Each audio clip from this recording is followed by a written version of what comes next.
This is Garis, Masculist, MGTOW flyers, that is 2-3 page essays on the themes of masculism and MGTOW, written by and read aloud by Prof. Dr. Hugo de Garis. This is flyer number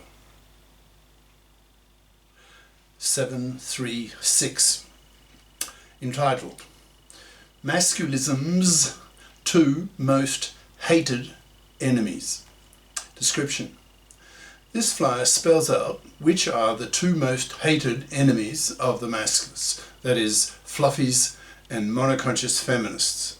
Then explains in reasonable detail why these two groups are so hated by masculists, who are at war against them, aiming to effectively exterminate them by totally ignoring them, not even pumping and dumping them.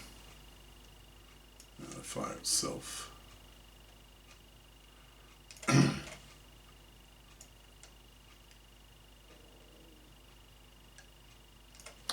Masculism's Two Most Hated Enemies by Prof. Dr. Hugo de Garis.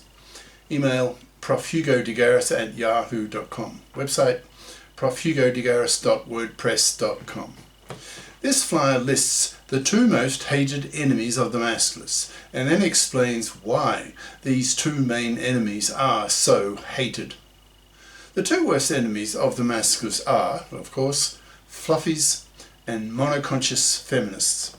Fluffies, brackets, traditional women who expect to live off the money and labour of a man for decades of his life, thus manslaving him for decades, close brackets, are seen by masculists as being manslaving, divorce-raping vermin to be exterminated by being totally ignored by men.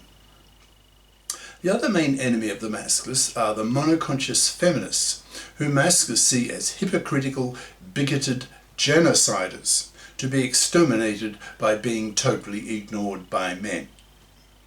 Masculists see these two groups of women as gender criminals who commit horrible, decades-lasting gender crimes against men, which is why masculists hate them so much and aim to wipe them off the face of the earth in a gender war by totally ignoring them, not even pumping and dumping them, forcing them to rot on the shelf, dying slow, miserable, lonely deaths, manless, loveless, sexless, babyless, spat at, utterly rejected socially and sexually, totally cast out.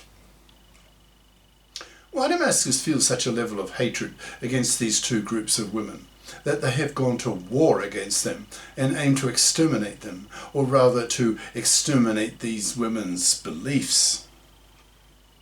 If these women convert themselves into bi-conscious feminists and into FIPS, F-I-P-S, in brackets, financially independent persons, then they will be forgiven by the masculists and welcomed into the fold of FIP, bi-conscious feminists, whom masculists find acceptable. Before this masculist forgiveness takes place, fluffydom and monoconscious feminism need to be wiped out. So why do masculists have such a hatred of these two female philosophies or lifestyles? In short, because they are so horrible for men and for society. Take the case of the fluffies. Masculists see fluffies as manslaving, divorce-raping vermin to be exterminated as vermin. Masculists see manslavery as the worst of all gender crimes in either direction, because it is so horrible and lasts decades of a man's life. To rid the world of fluffydom, of fluffies, masculists place tremendous moral pressure on women, especially young women, to FIP up, to bother to become FIPs, by bothering to get a career-competent education that the economy rewards with good salaries, so that young women can become FIPs as adults and not expect to manslave and, for one father-in-4, divorce-rape him, thus ruining his life. Masculists are abolitionists. They see manslavery as literally 1,000 times worse than was Negro slavery, given the numbers. There were several million Negro slaves in the early 1800s in the US, and there are several billion man-slaves in the world today who need to be liberated from fluffy, man-slaving women.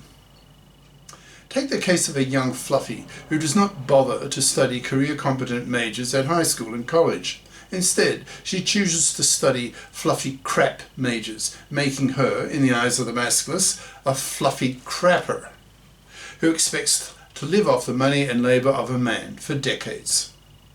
Masculists are totally disgusted by such a woman and aim to kill her in a gender war, not by putting her up against a wall and shooting her, but worse, by totally ignoring her, not even pumping and dumping her, forcing her to rot on the shelf, dying a slow, miserable, lonely death, suffering the consequences of being manless by being totally punished by men, masculisted men.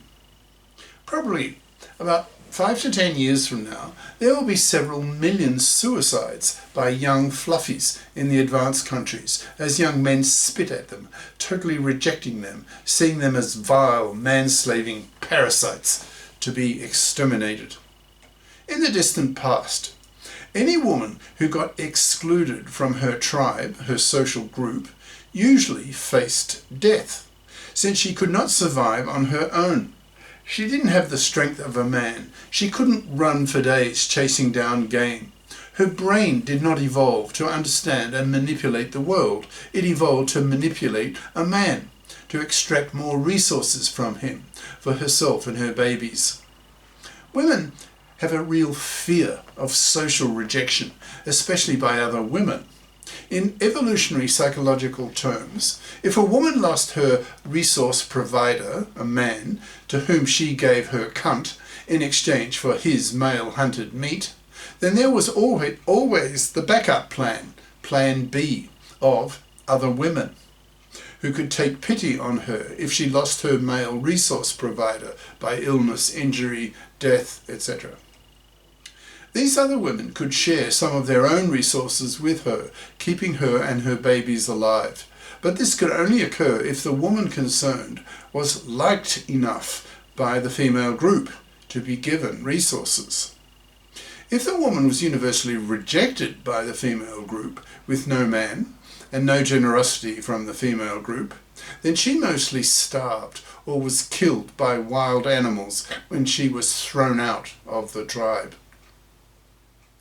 Women have a deep-seated fear of being thrown out of the group. When, 5 to 10 years from now, masculinist thought is as widespread as feminist thought, and nearly all young men and nearly all young women have been masculisted, then the young women who remain fluffies, that is, fluffy crappers, will come under tremendous moral pressure to fip up or be excluded from the group. This moral oppression and the sheer force of the moral exclusion from the group, as both sexes exert enormous moral pressure on a fluffy, will drive many young women, millions probably, to suicide, as their lives are made miserable by total rejection by young men who see her as vermin, and by total exclusion by young women who see her as vermin as well. I have first-hand experience of this kind of utter rejection of a fluffy. In the 90s, I was living as a researcher, in brackets, in artificial brains, in Japan. I had a Japanese girlfriend at the time, with whom I thought I had a very good relationship. I then moved to the US as a professor and asked her if she wanted to live in the US with me. She came to the US for a week to see if she could adjust to the major cultural changes between Japan and the US.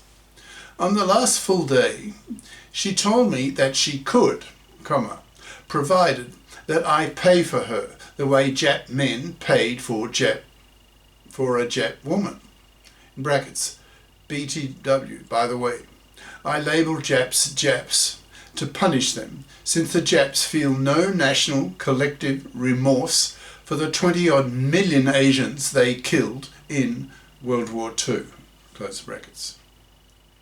Even in the 90s, I was a strong masculist. So hearing that my Jap girlfriend expected to be a fluffy in the US with a masculist boyfriend made me explode. Quote, "Get out of my house, you Jap fluffy, you man-slaving parasite. Go back to your third world shithole where you belong and parasite off the money of some Jap man-slave." End quote. She was out of my house and out of my life the next morning. Her fluffiness cost her a good relationship that she had had for 7 years.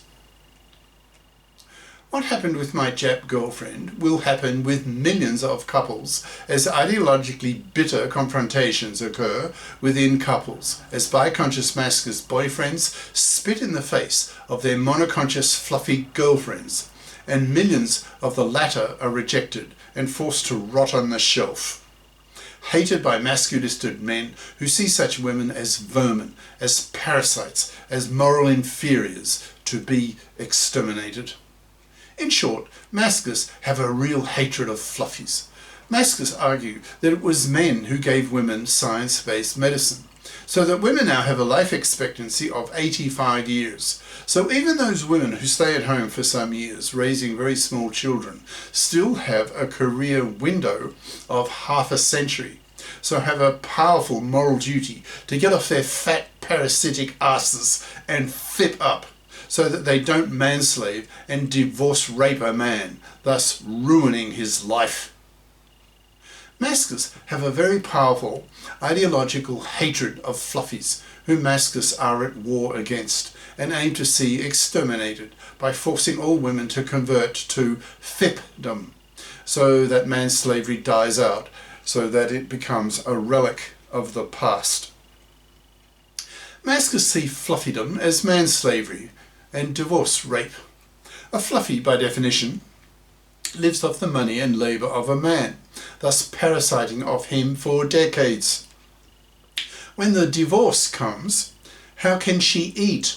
Who pays for her food and board? Question mark.